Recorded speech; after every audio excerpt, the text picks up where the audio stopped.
Dobrý deň, predstavujem vám predsedu komory manažerov kybernetickej bezpečnosti, pána Igora Straku.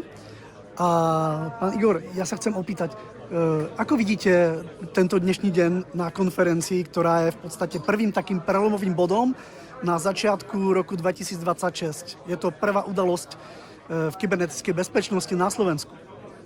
Ako sa cítite? Ďakujem pekne za otázku. Cítim sa skvele kvôli tomu, že vládne tu perfektná atmosféra, tie vzťahy sú veľmi priateľské, rozhovory sú otvorené a skutočne tá komunikácia je veľmi neformálna.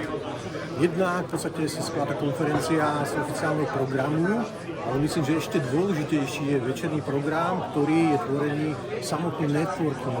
Toto je príležitosť práve pre zdieľanie informácií, názorov, vytváranie nových partnerstiev a spojení. Takže za mňa som zatiaľ veľmi spokojný s priebehom tejto konferencie. Super, ďakujeme pekne a držíme palce aj do budúcna. Ďakujem pekne.